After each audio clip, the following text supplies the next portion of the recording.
What time is it where you are right now?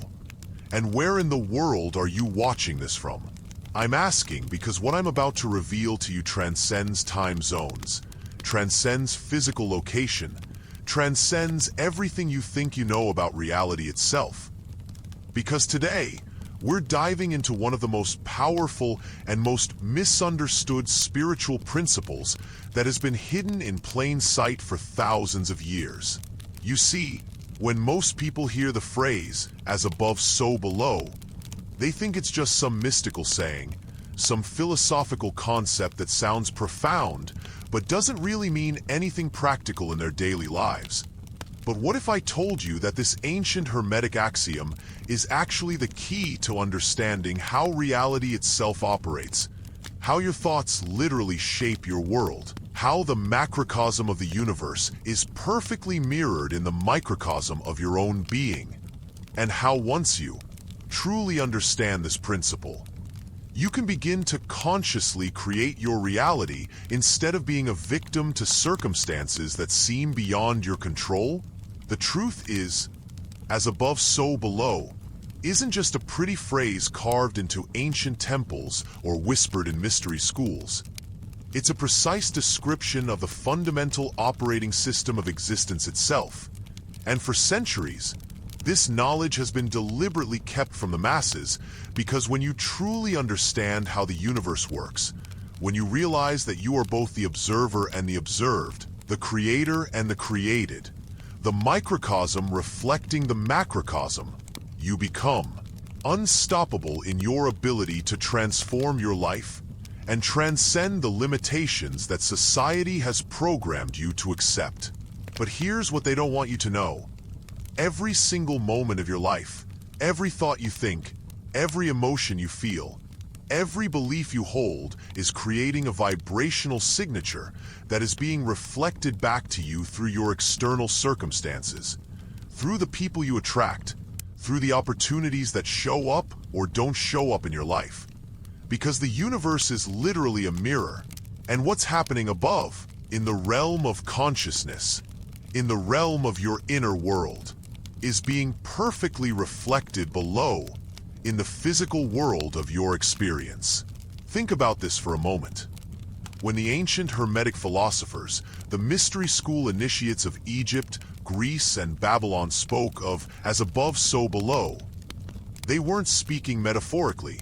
They were describing the actual mechanics of how consciousness interfaces with matter, how the invisible realm of thoughts, beliefs, and emotions literally precipitates into the visible realm of physical experience. And this principle can be found echoed throughout every major spiritual tradition on Earth, because it's not a belief system, it's not a philosophy, it's a law of existence as fundamental as gravity or thermodynamics. The ancient Egyptians understood this when they built their pyramids to mirror the constellation of Orion, recognizing that by aligning earthly structures with celestial patterns, they could create a resonance between the macrocosmic and microcosmic realms. The Tibetan Buddhists understand this when they speak of the interconnectedness of all phenomena, recognizing that the same patterns that govern the movement of galaxies also govern the movement of thoughts through consciousness. The Hindu tradition understands this when they teach that Atman equals Brahman, that the individual soul is identical in essence to the universal soul, that what appears to be separate is actually one consciousness expressing itself through infinite forms and experiences. But let's go deeper, because what most people don't realize is that this principle operates on multiple levels simultaneously. And once you begin to perceive these different octaves of correspondence, your understanding of how to work with universal law becomes exponentially more powerful and precise. On the most obvious level, "as above, so below" refers to the correspondence between the celestial realm and the terrestrial realm, between the movements of planets and stars and the patterns of energy and events that unfold on Earth. Which is why astrology has been practiced for thousands of years not as fortune-telling or superstition, but as a sophisticated system for understanding how cosmic rhythms influence terrestrial phenomena, how the gravitational fields and electromagnetic emanations of celestial bodies create interference patterns that affect everything from ocean tides to human consciousness to the stock market. The ancient astrologer priests weren't looking at the stars to predict the future. They were reading the cosmic template, understanding that the same intelligent principles that organize solar systems also organize human societies, individual psyches, and even the structure of atoms and cells. On a deeper level, as above so below, reveals the correspondence between the mental realm and the physical realm, between consciousness and matter, between the world of ideas and the world of form. And this is where things get really interesting, because modern quantum physics is finally beginning to validate what the ancient mystics always knew: that consciousness is not produced by matter, but rather matter is produced by consciousness, that the observer effect in quantum mechanics is not just a measurement problem, but a fundamental feature of how reality is constructed moment by moment through the act of conscious observation. When you begin to understand that your thoughts are not just random neural firings, but are actually creative forces that are continuously shaping your reality. When you realize that your beliefs are not just mental concepts, but are actually energetic templates that determine what you can and cannot experience. When you grasp that your emotions are not just biochemical reactions, but are actually the fuel that powers the manifestation process, then you begin to see how, as above so below, is playing out in your life every single day, every single moment, whether you're conscious of it or not. The reason this knowledge has been kept hidden, the reason it's been relegated to esoteric circles and mystery schools, is because when people truly understand their creative power, when they realize that they are not victims of circumstance, but are actually the authors of their own experience, they become very difficult to control. They become immune to manipulation. They stop looking outside themselves for salvation and start taking responsibility for their own spiritual evolution and material circumstances. Think about it. If everyone understood that their outer world is a perfect reflection of their inner world, that their relationships mirror their relationship with themselves, that their financial situation reflects their sense of self-worth and their beliefs about abundance, that their physical health reflects their emotional and mental health, that their level of success and fulfillment reflects their alignment with their true purpose and highest vision. If everyone understood this, how could anyone maintain power over them through fear, scarcity, victimhood, and dependency? But here's where it gets even more profound, because as above so below doesn't just refer to the correspondence between consciousness and matter, between inner and outer. It also reveals the correspondence between different levels of consciousness, between different dimensions of being, between your everyday waking consciousness and your higher self, your soul, your divine essence that exists beyond the limitations of space and time and physical identity. The ancient mystery school initiates understood that human beings exist simultaneously on multiple levels of reality, that we have a physical body that operates in the three-dimensional world, an emotional body that operates in the fourth-dimensional realm of feelings and desires, a mental body that operates in the fifth-dimensional realm of thoughts and concepts, a causal body that operates in the sixth-dimensional realm of intuition and direct knowing, and higher bodies still that connect us to increasingly refined and expanded levels of cosmic consciousness. What this means practically is that when something is happening above, on the level of your soul's evolution, on the level of your higher self's guidance and wisdom, it will inevitably be reflected below, in your physical experience, in the challenges and opportunities that show up in your life, in the people you meet, in the circumstances that arise to teach you what you need to learn and help you become who you're meant to become.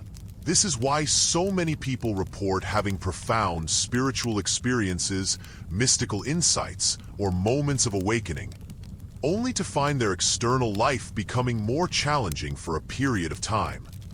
It's not that the spiritual experience was false or that they're being punished. It's that their higher consciousness is now downloading new information, new possibilities, new ways of being, and the lower levels of their existence need to reorganize to accommodate this expansion, which often involves the dissolution of old patterns, old relationships, old ways of thinking and being that no longer serve their highest evolution.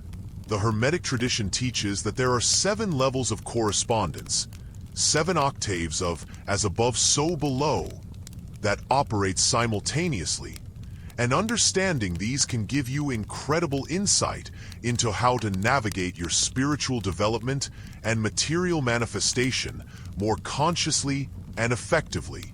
The first level is the correspondence between the divine mind and the universal mind, between the absolute consciousness that is the source of all existence and the cosmic intelligence that organizes and governs all phenomena throughout the universe.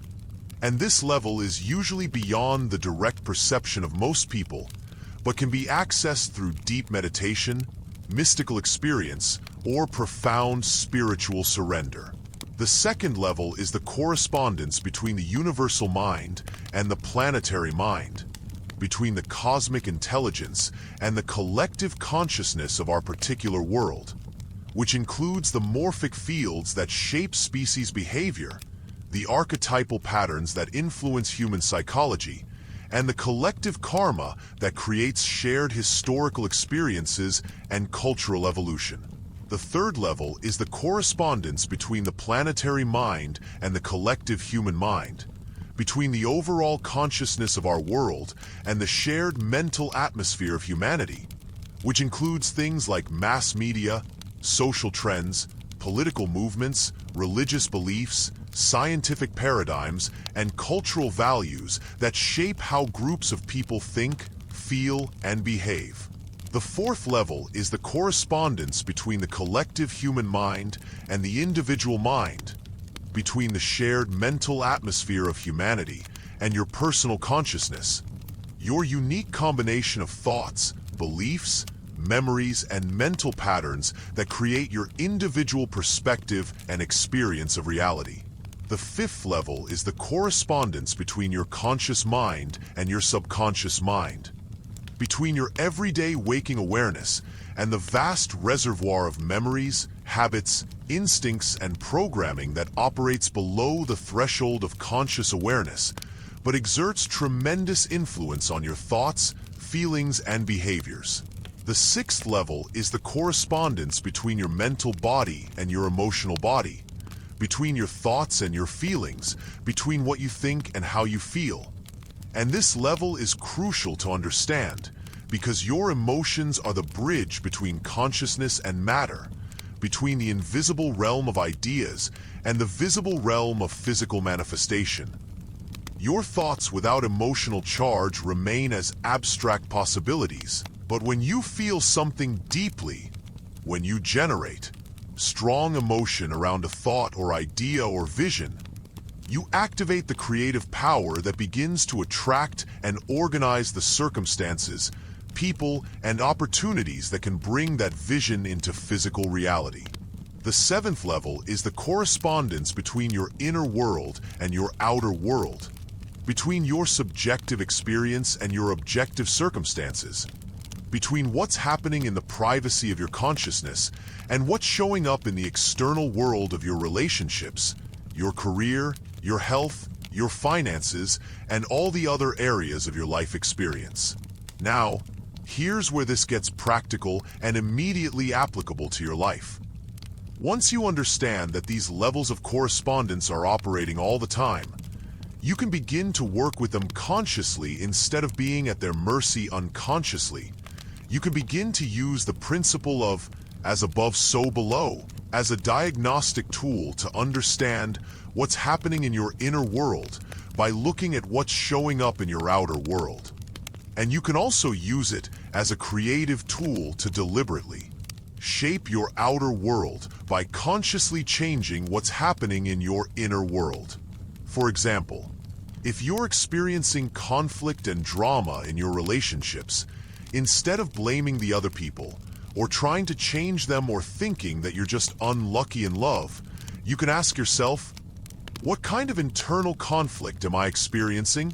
What parts of myself am I at war with? What patterns of self-criticism, self-judgment, or self-sabotage am I engaging in that are being reflected back to me through these challenging relationship dynamics? Similarly, if you're experiencing financial struggle or scarcity in your material circumstances, instead of blaming the economy or your boss or your lack of education or opportunities, you can look within and ask, what beliefs do I hold about my own worthiness? What fears do I have about my ability to create abundance? What stories do I tell myself about money, success, and prosperity that might be limiting my capacity to attract and receive financial flow? The outer world of financial struggle is reflecting the inner world of scarcity consciousness. And by changing the inner, you can transform the outer. But this requires taking full responsibility for your creative power and stopping the victim mentality that keeps you trapped in circumstances that don't serve your highest potential. The same principle applies to health and vitality. Your physical body is constantly reflecting the state of your emotional and mental bodies. And while there are certainly genetic factors and environmental influences that affect your health, the primary determinant of your physical well-being is your inner state of harmony or discord, peace or stress, love or fear. When you're holding on to resentment, anger, guilt, shame, or other toxic emotions, when you're engaging in chronic worry, anxiety, or negative thinking patterns, when you're living out of alignment with your true nature and authentic purpose, your body will reflect this inner dis-ease through physical symptoms, illness, fatigue, and accelerated aging.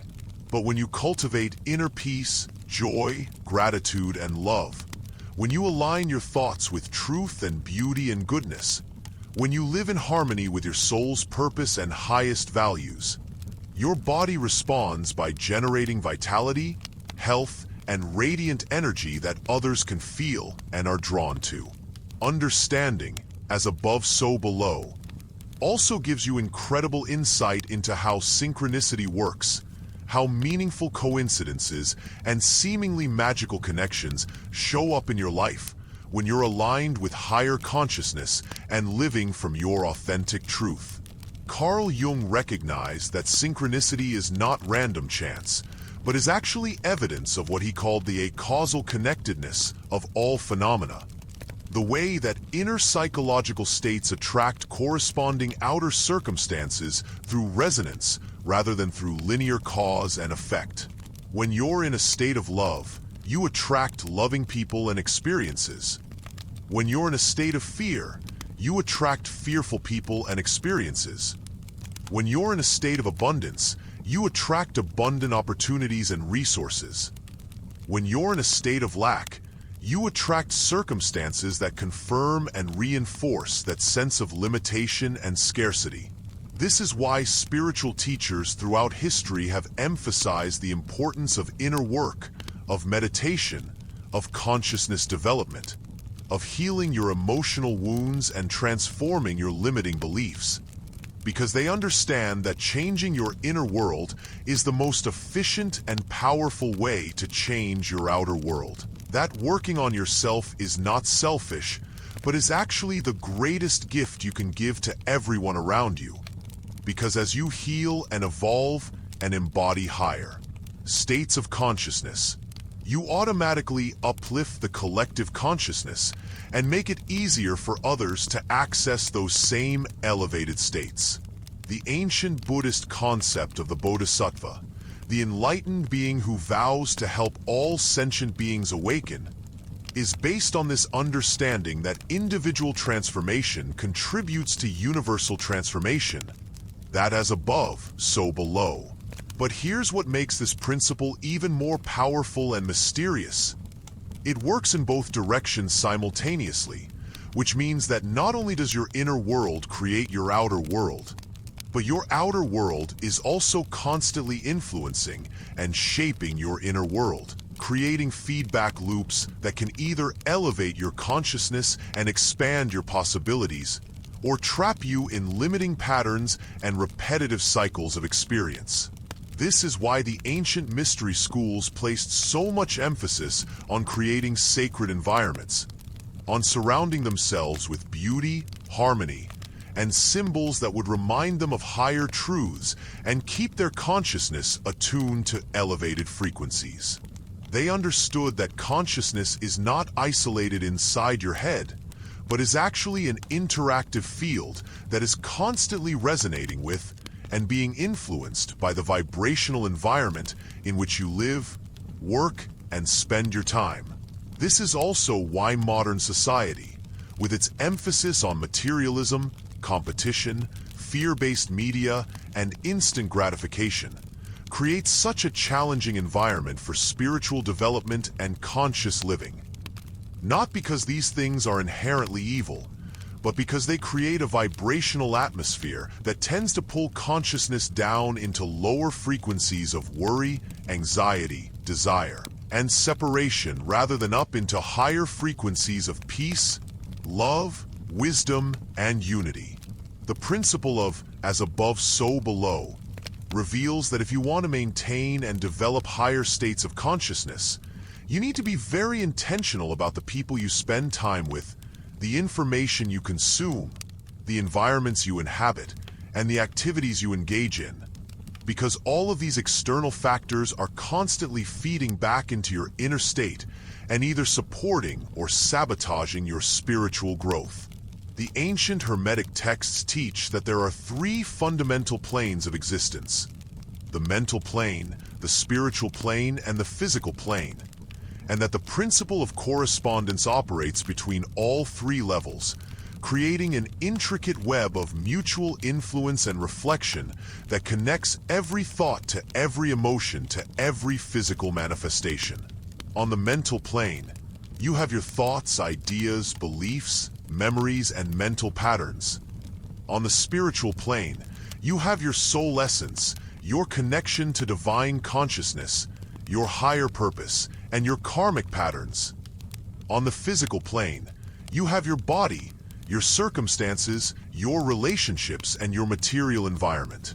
What happens on any one of these planes automatically affects the other two planes, which is why true healing and transformation must address all three levels simultaneously, rather than trying to fix problems on just one level while ignoring the others. This multidimensional understanding of as above so below also explains why so many people struggle with manifestation and the law of attraction despite having positive thoughts and clear intentions. They're working on the mental plane, but ignoring the spiritual and physical planes, trying to think their way to success while their soul is calling them toward a completely different path, or trying to manifest material abundance while their body is stressed and depleted and not capable of receiving and integrating the energy of prosperity. True manifestation requires alignment on all levels: mental clarity and spiritual purpose and physical vitality. Thoughts and feelings and actions all moving in the same direction toward the same goal. The deepest understanding of as above so below comes when you realize that the ultimate above is your divine essence, your true self with a capital S, the eternal aspect of your being that exists beyond all the temporary roles and identities and circumstances of your human experience. And the ultimate below is your human personality, your ego, your temporary vehicle for experiencing life in physical form. The journey of spiritual awakening is essentially the process of aligning your human self with your divine self, of bringing the wisdom, love, and power of your eternal essence down into your temporary personality, so that you can live as a conscious expression of divine consciousness rather than as a victim of unconscious conditioning and reactive patterns. When this alignment occurs, when your human will aligns with divine will, when your personal desires align with cosmic purpose, when your individual consciousness aligns with universal consciousness, you enter into what the mystics call the flow, a state where synchronicities multiply, obstacles dissolve, opportunities appear effortlessly, and you feel like you're being carried by a benevolent intelligence that knows exactly where you need to go and what you need to do to fulfill your highest potential. This is not about giving up your individuality or personal power, but rather about discovering that your truest individual expression comes when you're aligned with the larger patterns and purposes of the universe. When you realize that you are both a unique note in the cosmic symphony and the entire symphony itself expressing through that unique note. The practical application of all this understanding comes down to developing what the Hermetic tradition calls the art of mentalism, the conscious use of mental and emotional energy to create desired changes in your physical experience, combined with the recognition that your thoughts and emotions are themselves expressions of higher spiritual realities that you can learn to perceive and work with directly. This involves developing your capacity for meditation, visualization, emotional mastery, and intuitive insight, while also taking inspired action in the physical world to create the circumstances and relationships that support your spiritual evolution and material well-being. One of the most profound practices you can engage in is to begin each day by consciously connecting with your higher self, asking for guidance about how to align your thoughts, emotions, and actions with your soul's purpose.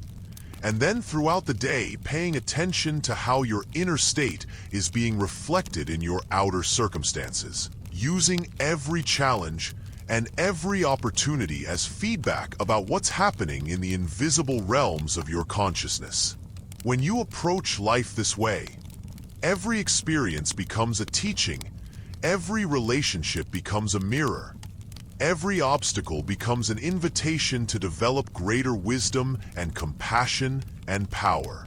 The ancient Egyptian mystery schools taught their initiates to approach life as a series of initiations, each designed to help them develop specific qualities of consciousness and specific capacities for working with universal law. And they understood that the external challenges and opportunities that appeared in their lives were directly connected to the internal work they needed to do to advance to the next level of their spiritual development. They didn't see difficult circumstances as punishment or bad luck, but as necessary experiences for developing the strength, wisdom, and compassion required to handle greater levels of spiritual power and responsibility. This understanding transforms your entire relationship with adversity and challenge, because instead of seeing difficult circumstances as evidence that you're doing something wrong or that the universe is working against you, you begin to see them as evidence that you're ready for the next level of your evolution, that your soul is calling you to develop new capacities and embody higher qualities of consciousness. The principle of as above, so below reveals that nothing happens to you, everything happens for you, designed by the infinite intelligence of your own higher self to help you become the fullest expression of who you truly are. As we begin to wrap up this deep dive into one of the most powerful spiritual principles ever articulated, I want you to really take a moment to integrate what you've learned and consider how you can begin applying this understanding immediately in your daily life. Because knowledge without application is just intellectual entertainment, and the universe responds to embodiment, not just understanding. The truth is, you are already living as above, so below, whether you realize it or not. Your current life circumstances are a perfect reflection of your current level of consciousness, your current beliefs, your current emotional patterns, and your current alignment or misalignment with your soul's purpose. The question is not whether this principle is working in your life. The question is whether you're going to work with it consciously or continue to be unconscious of your creative power and the responsibility that comes with it.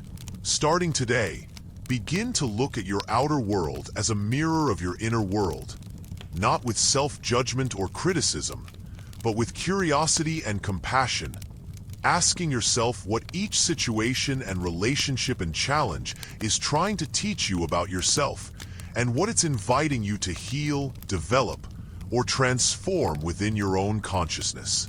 Begin to take full responsibility for your experience while also recognizing that you are not alone in your creative power, that you are actually co-creating with the infinite intelligence of the universe, and that the more you align yourself with love, truth, beauty, and service to the highest good, the more this cosmic intelligence will work through you to manifest experiences that support your joy, growth, and contribution to the world. Remember that as above, so below is not just about getting what you want from life. It's about becoming who you truly are, about embodying your divine nature in human form, about being a conscious participant in the ongoing evolution of consciousness itself.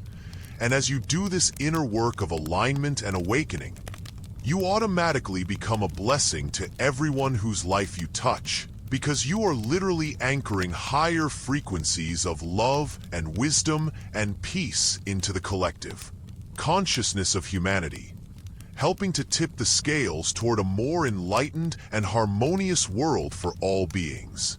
The ancient Hermetic masters understood that the ultimate purpose of mastering, as above so below, was not personal gain, but universal service, not individual enlightenment, but collective awakening, not escaping the world, but transforming it through the power of embodied divine consciousness. This is your invitation to step into your role as a conscious creator, to embrace your power and responsibility as a spiritual being having a human experience, to work with the universal laws rather than against them, and to become a living example of what's possible when someone truly understands and embodies the profound truth that what is above is indeed below, what is within is without, what is spiritual becomes material, and what you are in consciousness, you become an experience. The time has come to stop being a victim of circumstances and start being the conscious author of your destiny, aligned with your highest purpose and connected to the infinite creativity and intelligence of the universe itself. Thank you for joining me on this journey into the hidden depths of one of humanity's most sacred and powerful teachings. Remember, you are more powerful than you know, more loved than you can imagine, and more capable of creating positive change in your life and in the world than you have ever dared to believe. Keep exploring, keep growing, keep awakening, and keep sharing your light with all those who are ready to receive it. Until next time, stay conscious, stay creative, and keep ascending into your highest potential.